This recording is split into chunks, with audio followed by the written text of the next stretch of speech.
And welcome inside Washington Grizzly Stadium, where the scene will be much different in 4 days when Valparaiso will invade Griz. Here with Eric Tabor, Riley Corcoran, our first ever Griz Live from practice. So glad you could join us, give you an inside look on the team before they get ready to go for the 2017 season. And Eric, the energy has been contagious the last couple of weeks. Everyone's ready to go.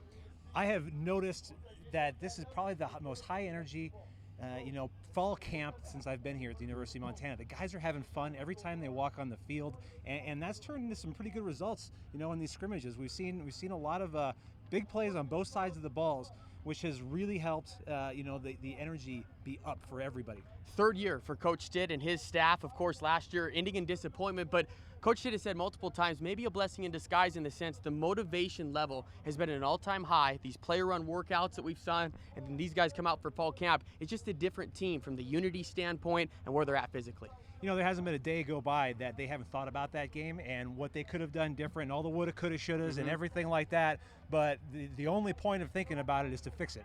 And that's been the first priority out of every time they walk out of that tunnel right there. The first priority is fixing what went wrong, and I really do believe they're on the right track. And a common theme, at least for this week, has been focus on ourselves, focus on running what we can more so than Valparaiso. But Valparaiso, of course, coming in here on Saturday in a conference that they're picked 10th out of 11. So more than anything else, just to see how much progress this Grizzly team has made, that's what everyone's looking forward to on Saturday. Well, they got to hit somebody else for once. They've got to go out there and play against an opponent that's not wearing maroon or silver. And it doesn't matter who it is. It's college football, and it's going to be a difficult task, right? And so, I think that they just look at themselves. They look at the inward on the team and say, hey, what we have to do everything perfectly, right? And if they go out and execute perfectly like they've talked about doing, the results will come. And then that is what leads you to the big victories down the road, especially with Eastern Washington coming to town that fourth week. We'll be giving you an inside look on all the position groups here throughout our half hour or so here from practice. And we'll start with the offense, Eric. And the big question mark coming in was quarterback. Brady Gustafson's gone, Chad Chalich is gone, and now stepping in the wings is Reese Phillips. Reese Phillips, a journeyman.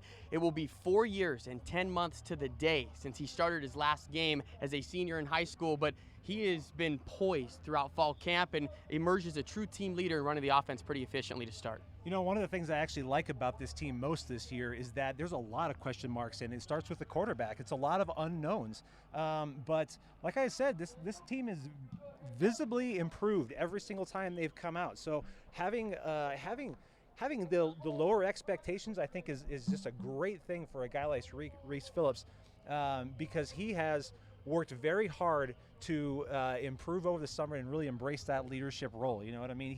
He has realized, hey man, I'm the guy right now. And so at player run practices, he did his best to just gather the guys, get them on his back, and say, hey, you know what? I'm going to lead you into victory. I'm going to lead you into this battle. And the guys have responded. I thought it was very telling that he also said he knew last year he wasn't going to start. He wanted to take as much as he could in from that season, sitting on the sidelines, seeing the disappointment at least down the stretch. He played in 4 games last year, but really when you talk about the experience level, he will be a little bit nervous too when it comes to Saturday. Which I think is why our schedule is so absolutely perfect this year. Valpo, like I said, it's college football. It's not going to be a cakewalk, but if there's a game that you want to start your season with, it's probably a game like Valparaiso.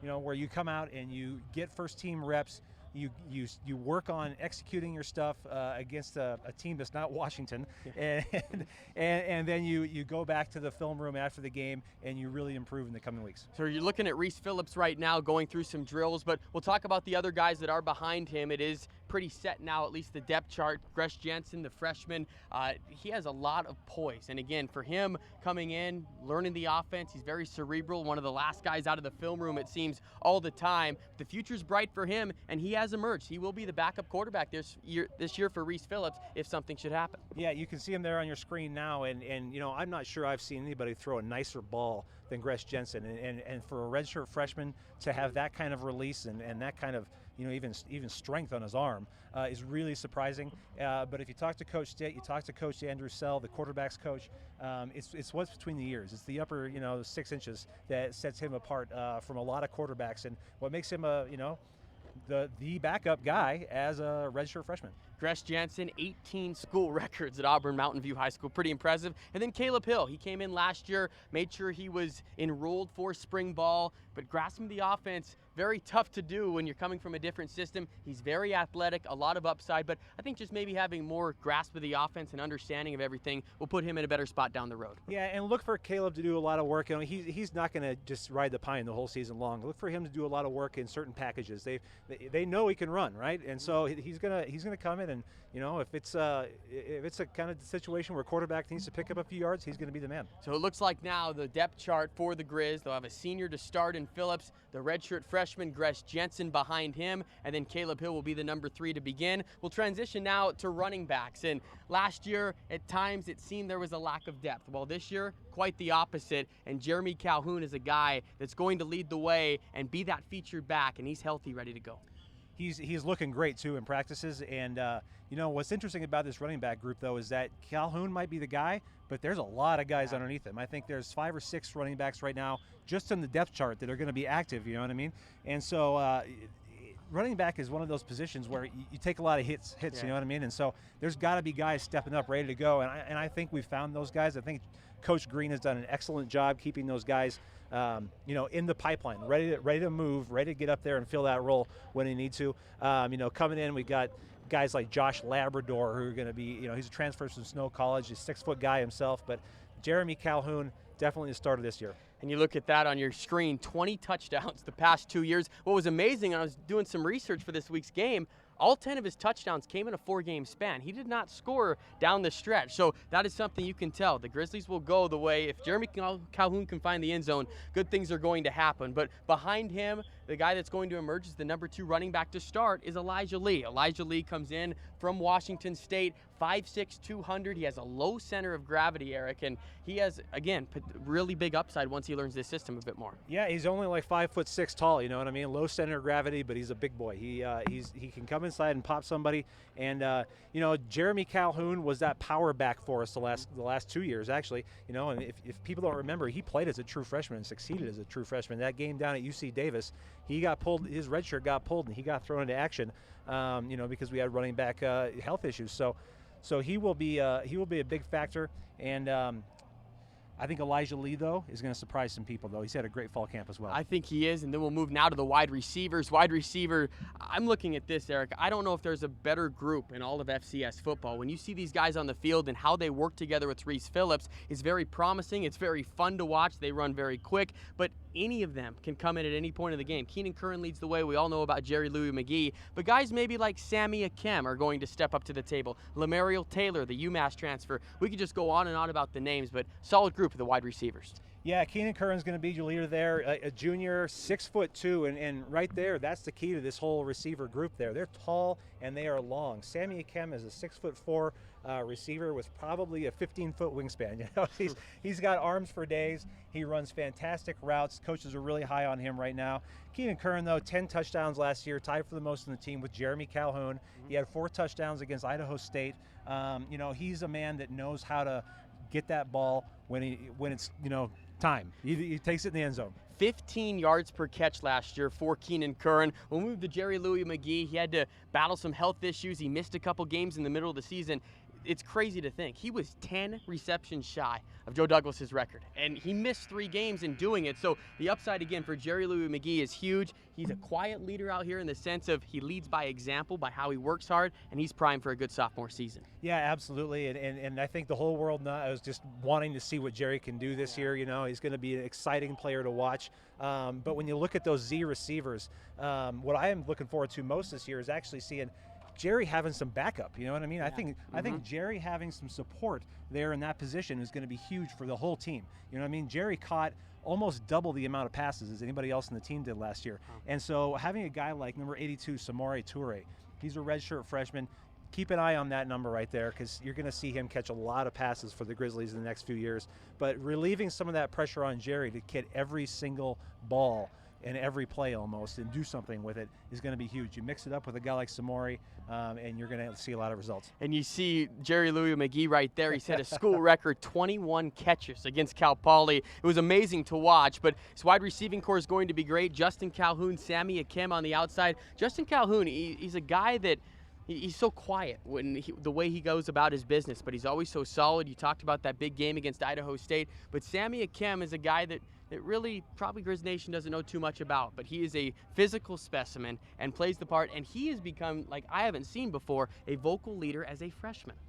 Coach Stitt absolutely loves that about Sammy Akem. The fact that he comes out of this tunnel every day, and just screams his head off. Yeah.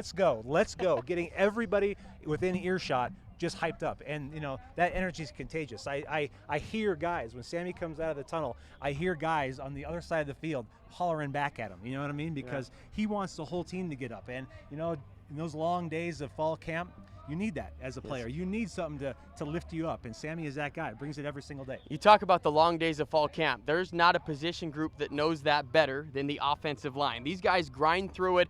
No 2 days, of course, but with what they do at practice, Eric, they're sitting off, it seems, by themselves in a corner at times, but they're grinding. They're working hard on techniques. Coach Germer has them fired up, ready to go, and they're a group that's going to start 4 seniors on Saturday, and a good group as far as that's concerned with the depth.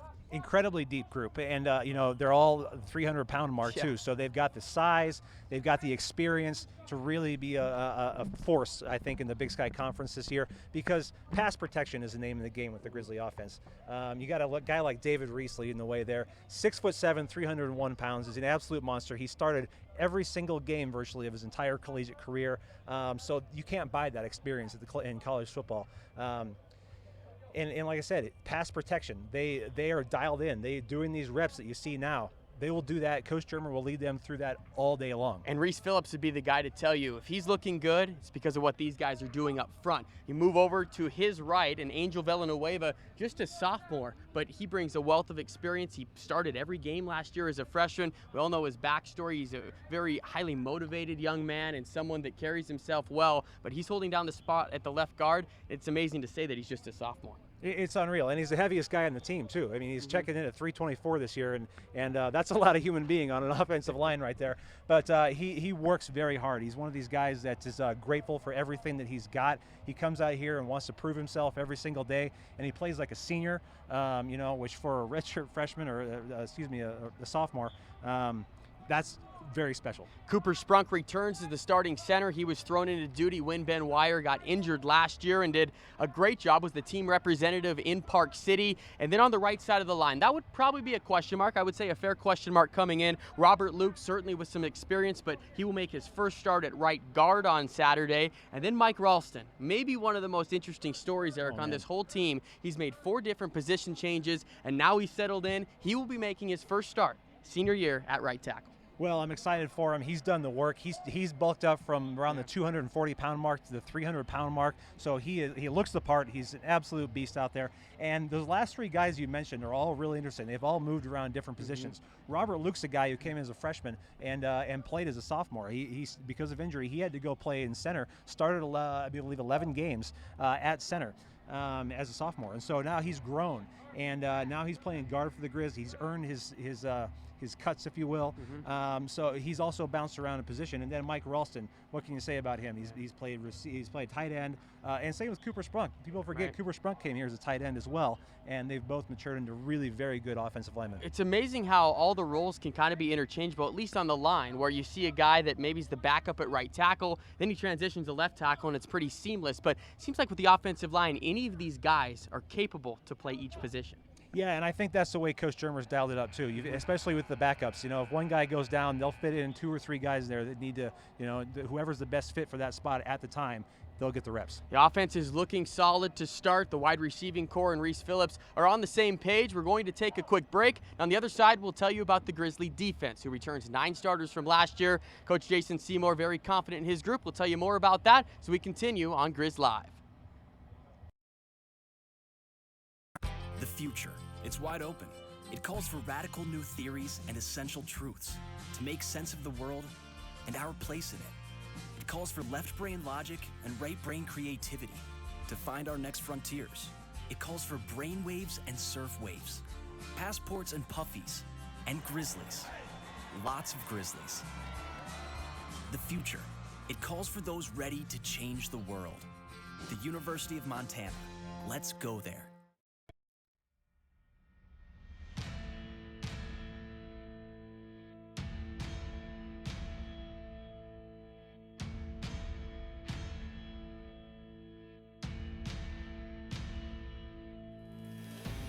We are more than mere players in this game of life.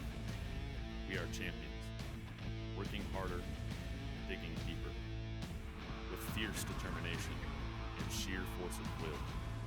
We turn challenges into successes, obstacles into triumphs, student athletes into leaders. And each of us beats the heart of a Grizzly. Proud, powerful, fearless. Back is Jerry Lou McGee to the 23. Makes a bad miss at the 30. Up the middle of the field. Go! Down into Northern Iowa territory. Go, baby! And Jerry Lou McGee. Touchdown, Montana. Our spirit is stronger. Our hopes are higher. Our sky is bigger. As a school, a community, a family, and a team, we fight, we unite, we win.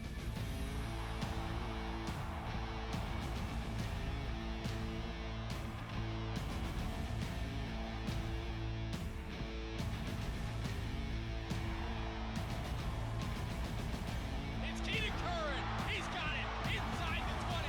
Racing for the end zone. And a Grizzly touchdown.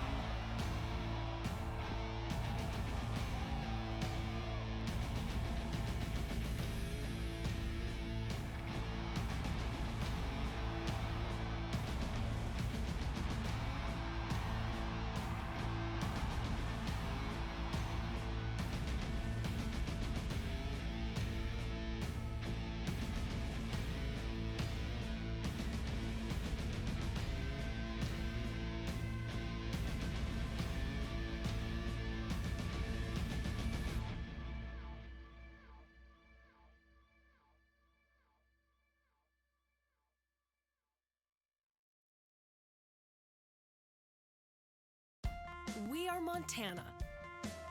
We are big skies with bigger adventures for getting spectacularly lost and finding yourself. We are far out concepts and real world experiences to answer the tough questions. We are field work and field goals, summits and slacklines. And Grizzlies, lots of Grizzlies. We are the leaders ready to change the world. The University of Montana. Let's go there.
Welcome back to Griz Live inside Washington Grizzly Stadium, live from practice on game week as the team prepares for their 2017 opener against Valparaiso. Riley Corcoran, Eric Tabor walking you through this practice. And what we're seeing out here on the field, Eric, of these guys doing some individual work. They break down into positions group. We're able to see it on a daily basis, but it really is impressive how organized a football practice is.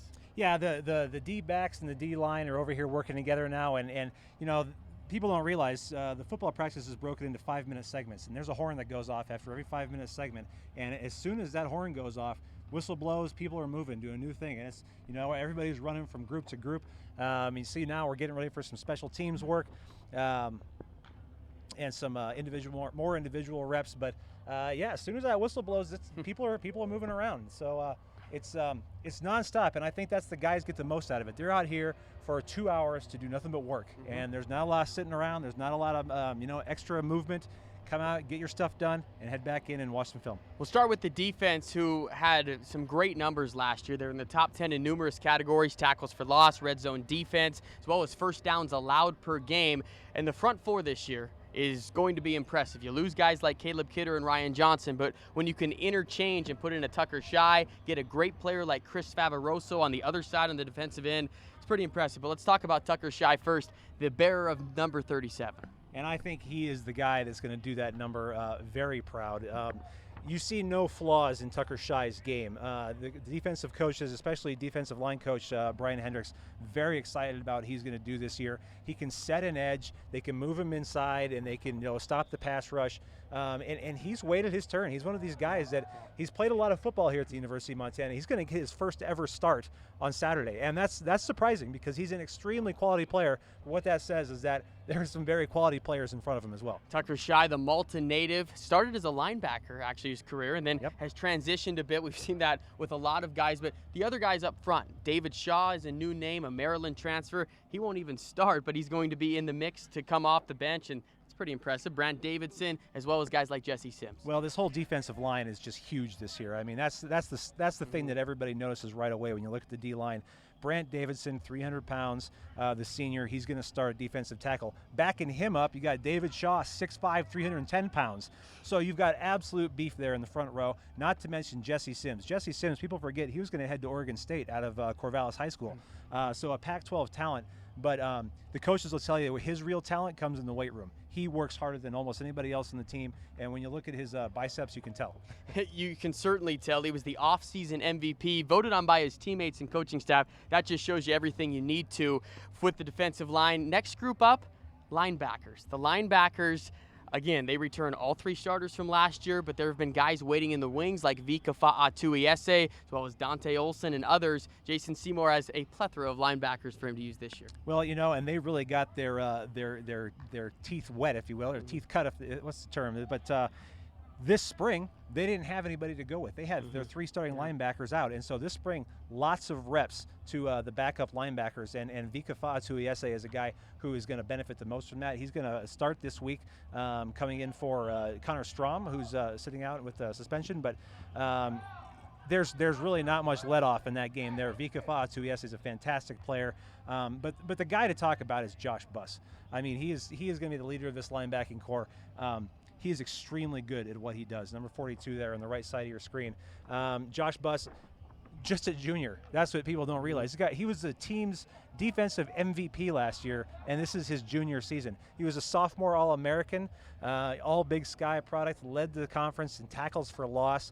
He's a guy that's always around the ball. Every time you look at a play, he's near there somewhere. 81 tackles, 20 tackles for loss. The list goes on and on of what he accomplished last year, but coaching staff said he came back more motivated and ready to go from a physical standpoint, so we should see a heavy dose of Josh Buss. How about this? A running back in high school. His numbers were impressive down at Mountain View High School in Boise, but just another one of those stellar athletes that once they really focus in on one sport, he was a lacrosse All-American as well in high school. True. So when you focus on one sport, the potential is huge for someone like Josh Buss. And he bulked up with 16 pounds in the offseason. So that's the cool thing about him, is that he brings the speed of a running back and the ability to kind of hit a hole, you know what I mean, to attack a hole in the field. But he brings that to the defensive side of the ball. And now he's got 16 more pounds of weight behind him. He's going to be a very formidable presence out there. Let's talk about the defense a little bit in the sense of when things weren't going right last year, it was the big play. They were worried about the big play, and that's kind of what haunted them if you go back to the Northern Arizona game, the Eastern Washington game, and that is something they're going to avoid this year. Maybe a little bit more zone than we saw than man.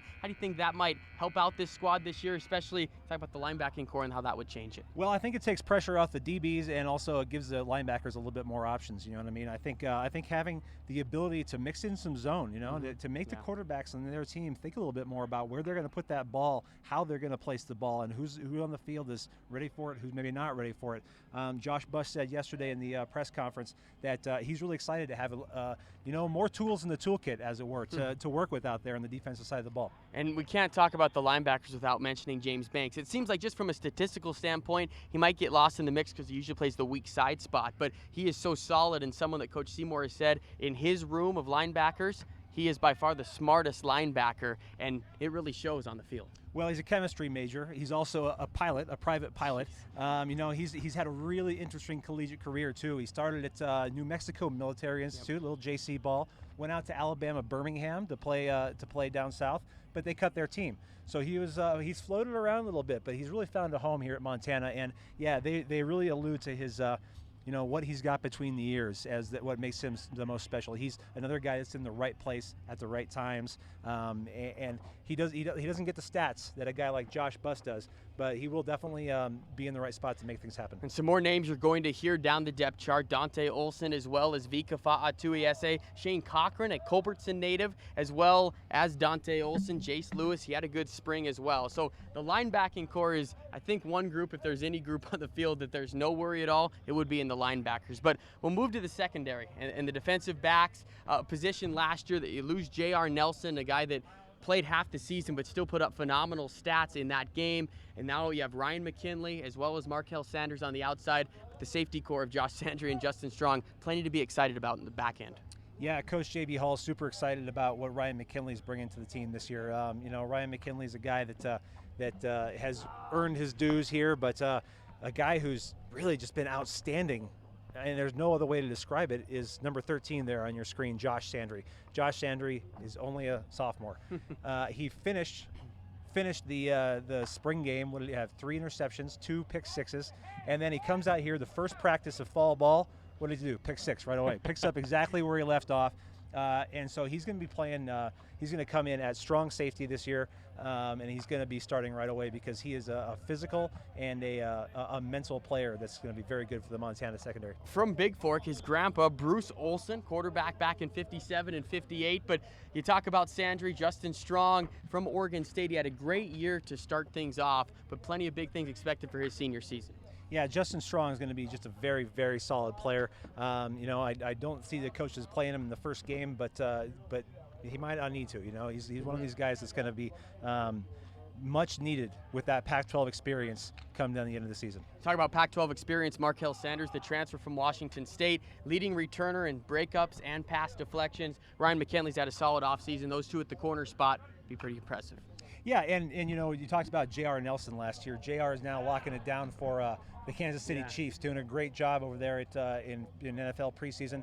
And the defensive secondary, you know, is a group that is going to be super important this year, preventing that big play as you talked about. So we've been talking about the team the last half hour. We might as well bring the head man in here as well, Coach Bob Stitt. Thanks for taking some time, first off. We know you're busy, to come over here and talk with us. Oh, my pleasure.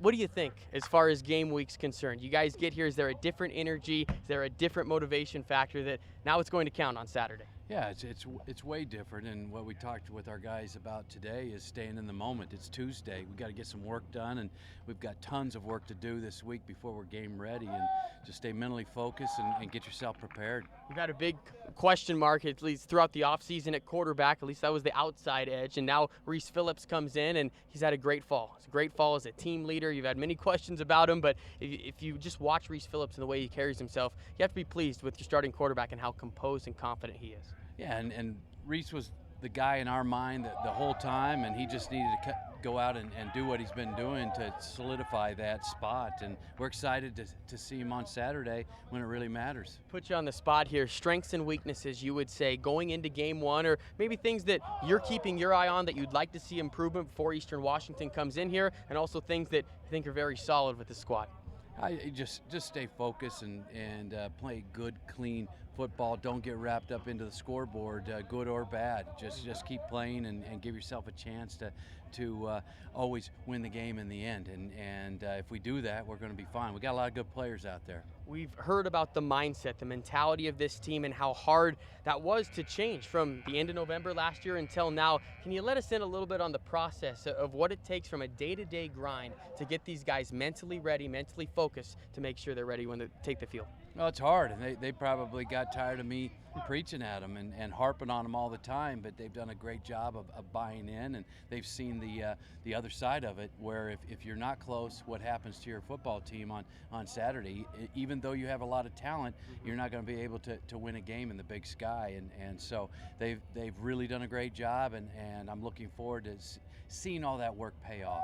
We ask the players this question all the time, but Coach, are you excited to come out of the tunnel on Saturday? You're losing sleep thinking about it? You ready to go on this week? Yeah, definitely fired up, and you just want to see what your team's all about and how they handle all those things. But Washington Grizzly Stadium even gets an old guy like me excited. So I'm looking forward to it. Before we let you go, just a note on Valparaiso, your thoughts on them as you've looked at some film, put it in from last year. It's tough because you don't really know what a team's going to come out with in the opener, but your initial take on Valparaiso, some challenges that they present.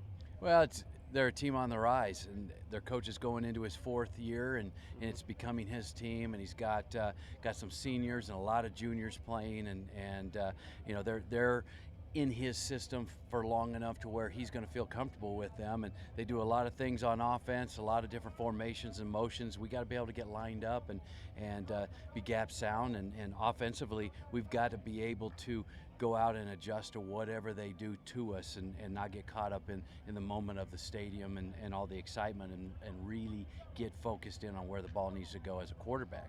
Coach, thanks for joining us. We know you're busy, game week and whatnot. I think Griz Nation very excited to watch this team come out of the tunnel on Saturday. Thanks. All right, thanks for being here. You bet. Head coach Bob Stitt and the team getting ready to go. Now, Eric, we try and wrap this thing up as this team is moving on to their team run drills. What are you expecting for Saturday and the next couple days that lead up to it? I know that we ask Coach the question. The players get this question all the time. I know I'm excited. I can't wait until lights get turned on at 1 o'clock on Saturday, but what are your expectations for this week?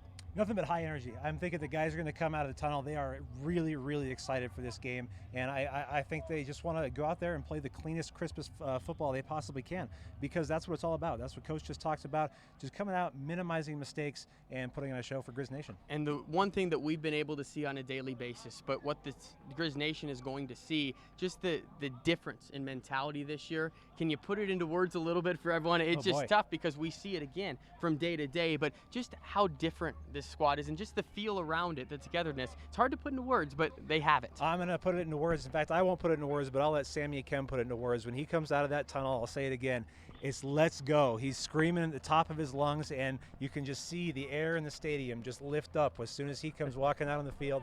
And really that's been noticeable all throughout fall camp and even in spring ball as well, and it's just going to be a great year. It sure is, and we will give you some details here. The game, again, Saturday, 1 o'clock against Valparaiso. You can watch that on Cal's Media, or you can listen to the Grizzly Radio Network as well. We'll have coverage all week. Make sure you go to gogriz.com or griztix.com and make sure to wear white. That's one thing. I've already got it out. I've got my wardrobe picked out for Saturday. White shirt. Big white out. It's going to be a nice, warm summer day out here at Washington Grizzly Stadium, so a t-shirt is the perfect attire. If you can't make it down to the stadium, check out Fox Montana. It'll be streamed live on gogriz.com, and it'll also be on the Altitude Network as well. So folks all over the country can enjoy some Griz football this Saturday. Well, we're certainly excited. We know Griz Nation's chomping at the bit. We want to thank you for joining us for our first ever Griz Live here on Facebook, live from practice. Hope to have plenty more on gogriz.com and any of the social media outlets throughout the season. Thanks for joining us today, and we will see you on Saturday.